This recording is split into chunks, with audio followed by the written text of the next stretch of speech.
Hey folks, Jimmy here, aka Palette of the Dead. Welcome back to the channel and welcome to a new Mortal Realms video. Now, as per usual, if you like these videos, hit the like button, subscribe to the channel if you haven't already, and of course, drop a comment down below. I love hearing back from you guys, it goes a massive way to help the channel too, and without further ado, let's crack on with it. So, this week, of course, we have the second part to the Mortis Engine. So this is part 2 of the 3 sprues. The fourth part of the Mortis Engine will actually be the base for this kit. So make sure you add this to your current sprue. Keep them very safe if you're not building them straight away and you want to build the entire lot in one go. Entirely up to you. But otherwise you can start getting going with the sub-assemblies for a lot of these guys as well, which is pretty cool. Have fun with it, enjoy it, try not to break it because it's, as per usual with Nighthaunt stuff, it is quite fragile. Now, as we're on issue 76, of course, there isn't many more issues left. The magazine will be ending in the near future. In fact, it ends on the 25th of August, so we only have 4 more issues to go after this one. So we'll have part 3 of the Mortis Engine, then we'll have the base for the Mortis Engine and the base for the Celestant Prime, and then the last 2 issues are the Celestant Prime itself as well, which is pretty cool stuff. And then yeah, it goes out with a bang and Imperium will start. So pretty cool stuff, some good stuff to look forward to, and you know, a bit of an adventure going into good old 40k as well. So into the magazine itself though. Right, so we have a page and information about the lore, which as predicted last week, we have lore on the Idoneth Deepkin. So the Idoneth Deepkin were created by the elven god Teclis from the first souls siphoned from Slaanesh. Teclis intended for the Idoneth to be a shining example of elf kind and a symbol of triumph over chaos. Instead, the Idoneth were born as cold creatures, their souls damaged forever by Slaanesh's malign influence. Driven beneath the seas by Teclis, the Idoneth are now underwater raiders who prey on the unwary, striking towns, cities, travellers with fast-moving raiding parties aiming to steal the very souls of their victims. So, the Idoneth Deepkin went into hiding essentially. Although they operated in the shadows for many years, they only recently became revealed in the mortal realms, obviously when these guys were released a couple of years ago, and they do need the souls to kind of replenish everything as well. So they use souls as kind of like their own way of dealing with things, and they do have to grab them as well. So with the Idoneth Deepkin, they can be found in the bottom of oceans, deep lakes, and can be found in searing pools of Akshi, the quicksilver lakes of Shaman, and monster-infested waters of Gur. So they can be found pretty much everywhere, depending on the actual clan, essentially. And yeah, they all have their own caste system. They have kings and queens, essentially, as well, and different rulers, and they have their own internal infighting from time to time as well. With them, of course, there are different castes of the Deepkin as well. So the Idoneth Deepkin is broken into 3 main castes. An Idoneth is placed into their caste at a young age based on their abilities and the quality of their soul. So there is the Isharan. So the Isharan are the caste that possess various magical abilities, can perform key functions within Idoneth society, including Tidecasters, which create Ether Sea that allows the Idoneth Deepkin to raid dry land. There's the Achillean, who are kind of like your main warrior class, and they are full-souled Idoneth who are trained from birth to become a soldier for the Enclaves. Since their creation, Idoneth have followed the ancient elven military traditions. And then there is the Namartai. So the Namartai are the lowest caste, and they are essentially the slaves, though they are born without full souls, meaning they only live for a short period of time, but they work fiercely to make the most of this.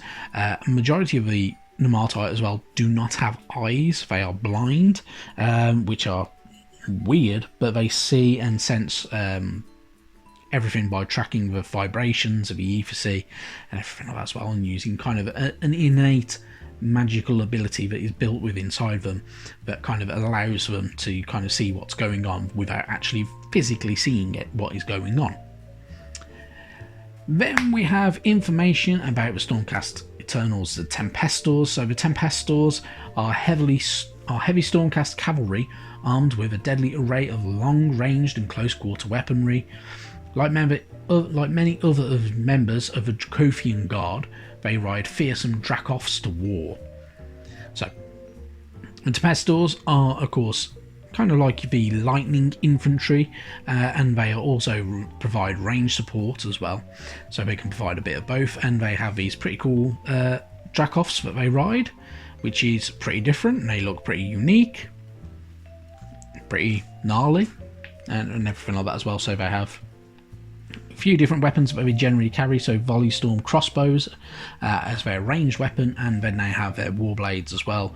The Dracoths as well can also do quite a lot of damage because they're quite big, powerful creatures, and it would have been nice to see some of those guys and get some of them with a magazine, but we didn't, which is a bit of a shame. But the models are still available as far as I'm aware, and you can get some pretty cool ones as well, and you can do them quite nicely as well, kind of like you could with all the other mounts that are available throughout the Stormcast Eternals range. Moving on, we have information about the Great Parch. So this is part 4. So at the dawn of the Age of Sigmar, the Stormcast Eternals fought back against the armies of the Chaos Gods in Akshi. The battles fought here were bloody and fierce, but the heroism of Sigmar's chosen served to loosen the stranglehold that the Dark Gods held over the mortal realms. So, more information, of course, and more kind of going into depth about the realm of Akshi and the realm of fire. Really cool stuff going into kind of the early days of the Age of Sigmar as well, which is always really, really good fun. And how they kind of push back, and kind of like the timeline of going through it as well, which is always really, really good. We get some more information about some of the battles within Akshi, and of course mentioning some of the 3 guilds and kind of the cities of Sigmar down here as well. Whether they're 3 guild gunners, Wildwood Rangers, or the Ironbreakers for Dwarden.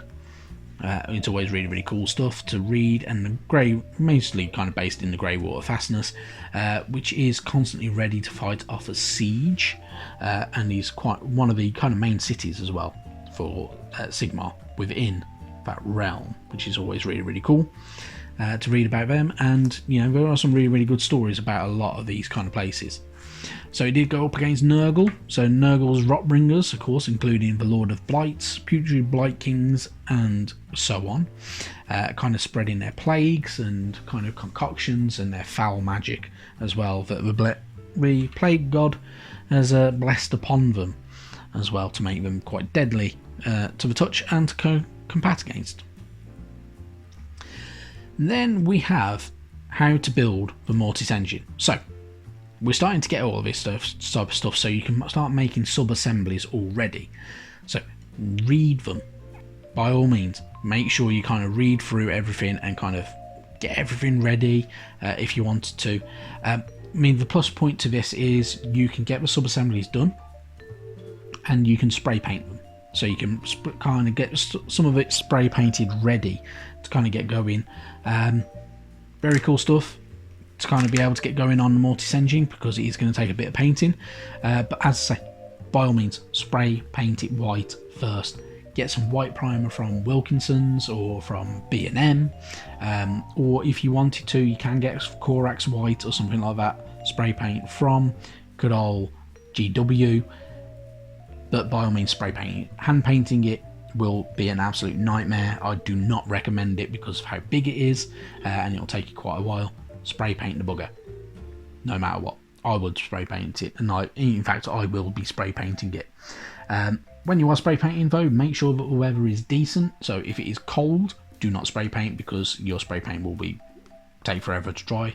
And don't spray paint if it's too hot, because you'll end up with it being a bit flaky and a bit kind of splodgy and everything like that, because the paint will dry before it hits the model. You need quick strokes. Around about a 22 degree temperature is generally ideal for spray paints as well, but get going with that.